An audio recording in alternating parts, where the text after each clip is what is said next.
Labą dieną. Šviečianti saulė pakvietė mus į šparagų festivalį vykstantį Tymo turguje. Džiugų žmonės, puikiai pakili nuotaika ir daug skanių gaminamų patiekalų. Šiandieną gaminsime Betos parodytų šparagų patiekalus.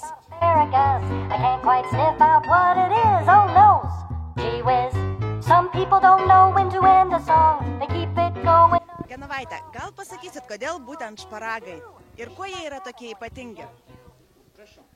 Šparagai yra ypatingi iš tikrųjų tuo, kad jie yra be galo vertingi ir be galo skanūs.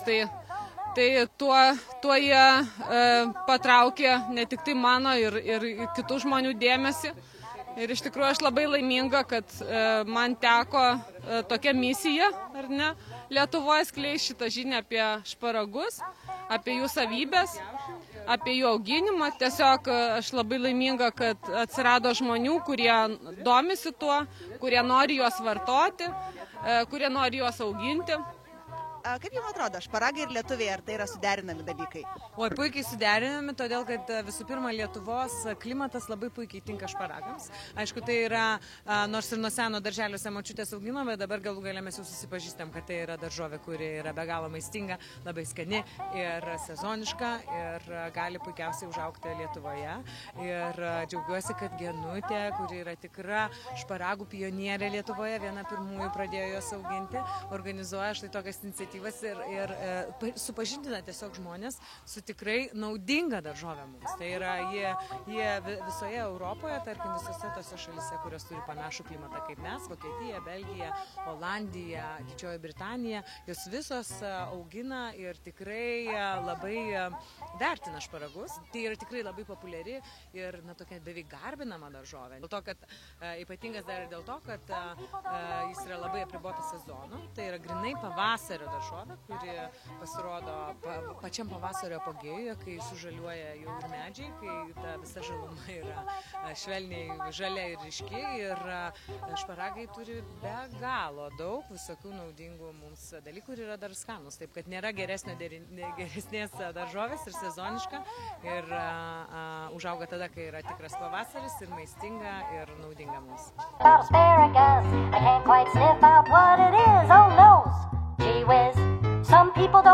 Kaip jums patinka šis šparagų festivalis ir ypač Betos gamintas šparagų patiekalas? Ar bandysi tokį patį pasigaminti? Taip, bandysiu, labai patiko, labai lengvai padaromas, labai sveikas, labai žalias. Tai iš tiesų pati darau iš smidrų patiekalus, bet aš daugiau termiškai apdorotus. O čia pirmą kartą ragavau žalių. Tai man labai patiko. Labai gerai, kad yra tokia diena kaip ir kitose Europos valstybėse, kur visą savaitę tęsiasi šparagų tas festivalis. Aš linkiu, kad ir Lietuvoje būtų bent viena diena, kai visos kavinės, restoranai darytų patiekalus iš šparagų. Kaip geriam jauną vyną bažolė, yra skirtas vakaras, taip pat šparagam būtų bent viena diena skirta Lietuvoje. Pirmiausia, norėčiau pasiteirauti, kur sužinojote apie šį festivalį šparagų? Pažinsiu per Ryto ratą, per Lietuvos televiziją, vakar Beata kalbėjo, tai išgirdau ir dėl to atėjau. Beatos virtuvė interneto puslapį radau. Tai tradiciškai per Labas rytas laidą, kai pusryčių šeimai ruošiu, tai kažką nugirstu. Tai iš karto atkreipiau dėmesį, kad festivalis, o kai festivalis ir dar apie šparagus, tai tikrai reikia aplankyti. Apie šį šparagų festivalį sužinojau iš, jeigu taip jau atvirai, tai iš bendradarbės, nes dirbame kartu ir organizuoja šį lėtą turgų jau ne pirmą kartą. Ši šventė labai sudomino ir kadangi labai geras oras, tai užsukau pasižiūrėti ir šparagus labai mėgstu, todėl norėjau šviežių šparagų, tai užsukau. Tai būtent tokia idėja kilo. Šparagai, kodėl dabar? Dėl to, kad tai šparagų sezonas. Mes turim ūkininkę Genovaitę, kuri vos ne pirmoji pradėjo auginti šparagus Lietuvoje ir vieną kartą netyčia prieš keletą metų pabandė atvežti šparagus į Tymo turgų. Pamatė, kad pasisekimas yra labai didelis ir jinai kaip ir yra šparagų auginimo ambasadorė Lietuvoje. Ir jinai tiesiog pati jos labai mėgsta. Jos idėja buvo padaryti šparagų šventę, kad tai taptų populiaresnė preke, kad žmonės daugiau sužinotų, kad jie patys gali užsiauginti šparagus kad, tarkim, Beata papasakotų kažkokių receptų, kažką rekomenduotų, kaip galima juos valgyti ir apskritai, kad tai labiau būtų integruota į Lietuvos maisto kultūrą, nes šparagus mes turime seniai. Šparagai pas mus ten nuo senųjų viduramžių, tiesiog mes juos kažkuriuo metu pamiršom. Tai tokiais festivaliais mes bandome atgaivinti šparagų kultūrą Lietuvoje.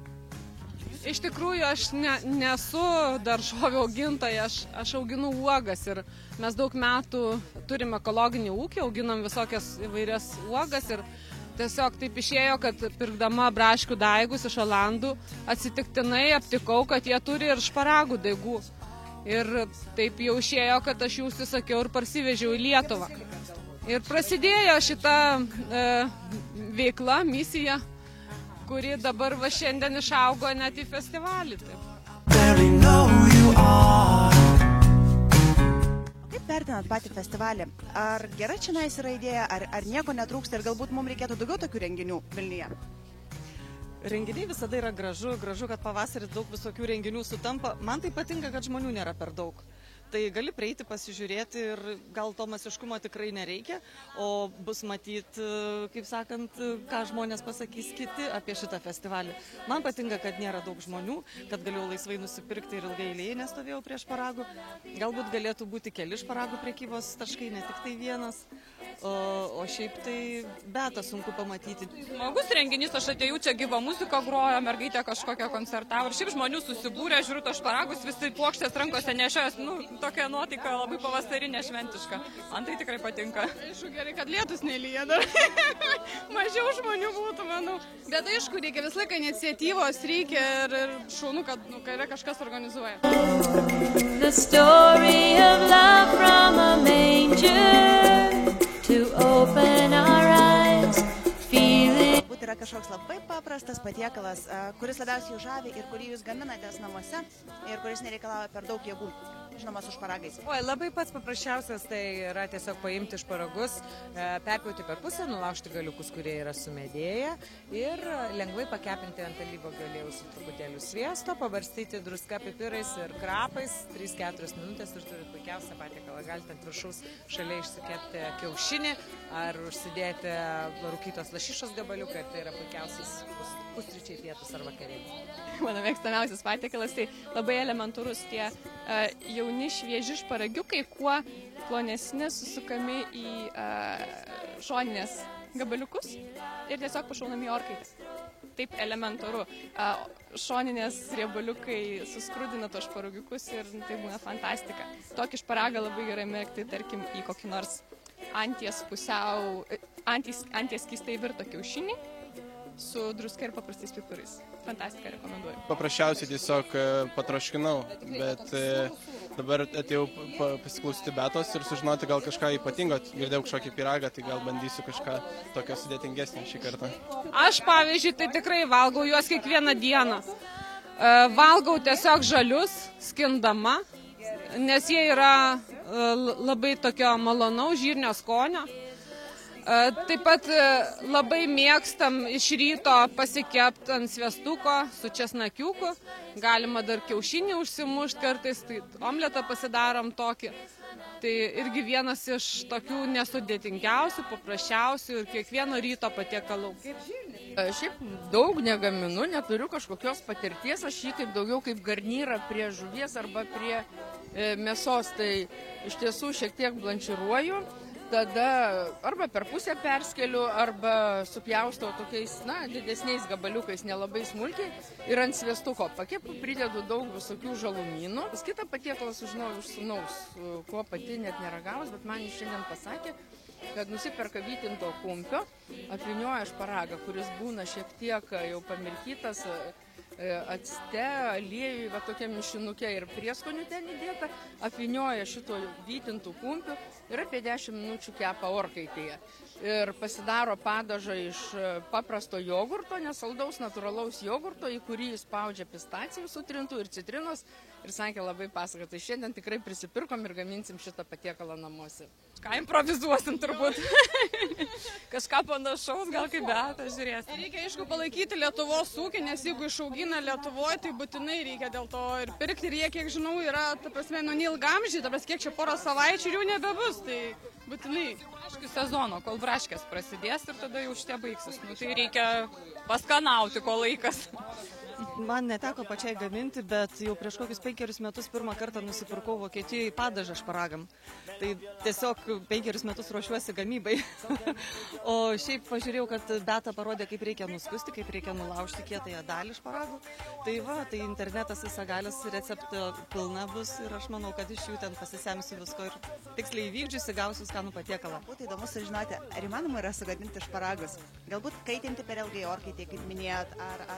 Įmanoma sugadinti šparagus, jeigu juos perversim ir virsime juos per daug. Kai jie pasidarys visiškai minkšti, praras savo spalvą, tai tada juos tikrai sugadinsim. Bet jeigu šparagus neperversim ir orkaitėje jie nėra labai tinkami kepti, nebent tai yra garų orkaitė, todėl kad jie tiesiog išdžius.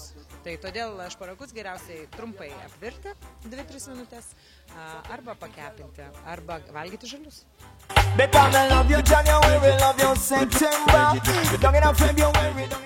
O kokie planai yra kitiem metam? Ar vyks kažkas panašaus ir kaip gyventojų susidomėjimas? Aš noriu tik tai labai padėkoti visiems, kurie prisijungia prie šitos iniciatyvos, kadangi tai yra visiškai asmeninis reikalas. Mes neturim jokių lėšų, jokių pinigų ir mes visą tai padarėm tiesiog savanoriškais pagrindais. Tai pati Beta, kuri gamina čia atėjus ir viešina tos šparagus, tai jinai visą tai daro tiesiog iš savanoriška veikla, iš savo pastangų, kadangi jie irgi tai yra įdomu. Labai džiaugiuosi, kad prisijungė Žemės ūkio ministrė ir jos komanda ir padėjo tiesiog išpopuliarinti tą festivalį, ta prasme paskleidė informaciją žiniasklaidoje. Tai taip mums padėjo tikrai labai be galo ir kiti ūkininkai prisijungė, tie patys augintojai atvažiavo ir atvažiuodami parėmė šitą mūsų idėją ir labai visiems dėkoju, o kitais metais tiesiog nežinau, aš manau, tokiam festivaliui tai reikia turėti turbūt rėmėjų labai daug. Deimante, norėjom jūsų pasiteirauti, kodėl šitas turgus vadinasi Lėtuoju? Čia reikia galbūt lėtai vaikščioti, žvalgytis ar kažkokia kita idėja? Labai populiarus klausimas, turbūt pats pirmas, kurį dažniausiai reikia atsakyti. Mes esam Lėtos turgus. Lėtos turgus dėl 2 pagrindinių dalykų. Vienas toks truputėlį praktiškas, dėl to, kad Lėtos turgus vyksta šeštadieniais nuo 10 valandos ryto, kada kiekvienas paprastas miestietis atidirbęs savo darbą nuo pirmadienio iki penktadienio, gerai sveikai išsimiegojęs ateina pas mus, neskubėdamas pabūti. Iš kitos pusės Lėtas turgus yra dėl to, kad mes atstovaujam Lėto maisto idėją, kuris skatina paramą smulkiam ūkininkui ir aplinkai palankų ūkininkavimą. Tai ką mes galim garantuojam tai, kad visi ūkininkai, kurie čia stovi iš prekystalių, patys tiek užaugino, tiek pagamino, atvežė ir dabar parduoda tai, ką matome. Žodžiu, tai maistas be tarpininkų, kaip mes sakome. Tai dėl to tai yra Lėta.